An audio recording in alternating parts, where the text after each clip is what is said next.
Hi viewers, welcome back to my channel money earnings. இன்றைக்கி நம்ம சேனலில் எஸ்பிஓவோட அப்டேட் என்னென்னு பார்த்துடலாம் வாங்க. ஒன்று இம்பார்ட்டண்ட் அப்டேட்ஸ்னு எதுவுமே இல்லை, ஒரு நார்மல் வீடியோ தான் இது. இருக்கிற விஷயத்தெல்லாம் எல்லா விஷயத்தையும் சொல்லணும்னு நினச்சி இந்த வீடியோ போட்டிருக்கேன். நிறையா விஷயங்கள் என்னோடய வீடியோவில் உங்கள் கூட நான் ஷேர் பண்ணியிருப்பேன். மறக்காமல் வீடியோவை கடைசி வரைக்கும் கேளுங்க. ஓகே, ரீஓப்பன் டேட் அனௌன்ஸ்மெண்ட் இன்றைக்கி இல்லாட்டி நாளைக்கு 2 நாளில் அனௌன்ஸ்மெண்ட் கொடுத்துருவாங்க. சேஞ்சஸ் பற்றியும் ஆஃபர்ஸ் பற்றியும் எல்லாத்த பற்றியும் அனௌன்ஸ்மெண்ட் வந்துடும். ஸோ எல்லோரும் வெயிட் பண்ணிகிட்ருக்கீங்களா? எவ்வளோ ஆர்வமாக இருக்கீங்கங்கிறது இந்த போலில் தெரிஞ்சது. எத்தனை % ஆஃப் பீப்புள் ஓட்டிங் பண்ணியிருக்கீங்க, எஸ்பிஓ கூட கடைசி வரைக்கும் நாங்கள் இருப்போம்னு ஓட் பண்ணியிருக்கீங்கன்னு இதிலே நமக்கு ஃப்ராங்காக ஷோ ஆகுது. நெகட்டிவிட்டி எல்லா விஷயத்துலேயும் இருக்கிறது தானே, நெகட்டிவான பீப்புள்ஸும் இருக்கீங்க. பட் 20% ஆஃப் பீப்புளுக்கு மேலே இருந்தால் தான் அதுக்கான ஸ்டெப் எடுக்கிறதா சொல்லியிருக்காங்க. ஸோ அந்தளவு பீப்புள்ஸ் கூட வரமாட்டாங்கன்னு எனக்கு தோணுது. பிகாஸ் எஸ்பிஓ எவ்வளோ ட்ரஸ்டட்னு மெம்பர்ஸ் எல்லாருக்கும் தெரியும். அது இந்த போல்லே ஷோ ஆகுது.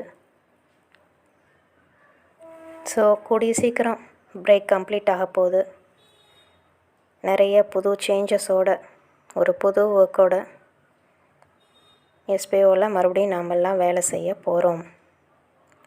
ரொம்ப ஹாப்பியாக எல்லாம் இருக்கீங்கிறது இதிலே தெரியுது. எந்த மாதிரியான ஆஃபர்ஸ் கொடுக்க போகிறாங்க, வேலையில் எந்த மாதிரியான சேஞ்சஸ் கொண்டு வர போகிறாங்க, இந்த அப்டேஷன்ஸ்க்காக தான் நம்ம இவ்வளோ நாள் வெயிட் பண்ணோம். இன்னி 1 or 2 days வெயிட் பண்ணுவோம், தெரிஞ்சிடும். அதுக்கப்புறம் ரீஓப்பன் டேட்டையும் கூடிய சீக்கிரமே எதிர்பார்க்கலாம். டைம் எக்ஸ்டெண்ட் ஆகிறதுனா 10 or 20 days தான் டைம் எக்ஸ்டெண்ட் ஆகும்னு சொல்லியிருக்காங்க. அதுக்கு மேலே கண்டிப்பாக ஆகாது. ஆச்சுனாலும் மணி ரீஃபண்டபிள். நம்ம ஒர்க்கை ஸ்டார்ட் பண்ணதுக்கப்புறமும் நம்ம மணியெல்லாம் ரீஃபண்டபிள். நம்ம கட்டின எஸ்பிஓவில் ஜாயின் பண்ணுறதுக்கு கட்டின ஃபீஸ் ரீஃபண்டபிள். ரீஃபண்டபிள்னால் 20% அட்மின் சார்ஜஸ் போக பணத்தை திருப்பி தந்துடுவாங்க.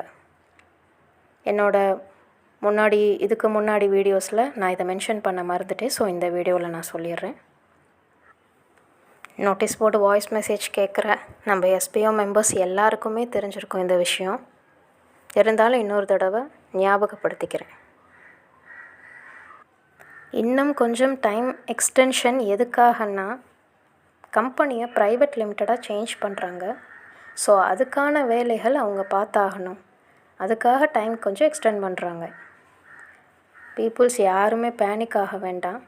கம்பெனி பற்றி நமக்கு தெரியும். இதுக்காக இன்னும் டைம் எதுவும் லேட் ஆயிருமோ, ரொம்ப லேட் ஆகும் அப்படிலாம் நினச்சிட்டு யாரும் எஸ்பிஓவில் சம்பாரித்த பணத்தை வேறு எந்த கம்பெனிலையாவது போய் லாஸ் ஆயிடாதீங்க. அதுலேயும் ரொம்ப கேர்ஃபுல்லாக இருங்க. எஸ்பிஓ மாதிரி ட்ரஸ்டட் எல்லோரும் இருப்பாங்கன்னு சொல்லிட முடியாது. எஸ்பிஓ மெம்பர்ஸில் ஒரு சிலர் இந்த தப்பை செய்கிறீங்க. யாரும் இந்த தப்பை திரும்ப செய்யாதீங்க. பணம் திரும்ப கிடைக்காதுங்கிறதுக்கு எந்த கேரண்டியும் யாருனாலையும் கொடுக்க முடியாது. ஸோ கவனமாக இருங்க. வெயிட் பண்ணுவோம். நம்ம எல்லாரும் நினைக்கிறதோட பெட்டராக தான் எஸ்பிஓ ப்ரைவேட் லிமிட்டட் கம்பெனியாக ஒரு பார்ட் டைம் ஜாபுங்கிற அந்த கண்ணோட்டத்திலேருந்து டோட்டலாக சேஞ்ச் ஆன ஒரு நல்ல கம்பெனியாக, ஆல்ரெடி நல்ல கம்பெனி தான். இன்னும் என்னென்ன புது அப்டேஷன்ஸ், புது வேலைகள் வச்சுருக்காங்கங்கிறத கூடிய சீக்கிரமே பார்க்க போகிறோம். ஸோ என்னோடய சேனலை நீங்கள் இப்போ தான் ஃபர்ஸ்ட் டைமாக பார்க்குறீங்கன்னா மறக்காமல் என்னோடய சேனலை சப்ஸ்கிரைப் பண்ணிக்கோங்க. பக்கத்தில் இருக்க பெல் ஐக்கானையும் கிளிக் பண்ணிக்கோங்க. அப்போ தான் நான் போடுற எல்லா வீடியோஸும் உங்களுக்கு நோட்டிஃபிகேஷனாக வரும். So thank you.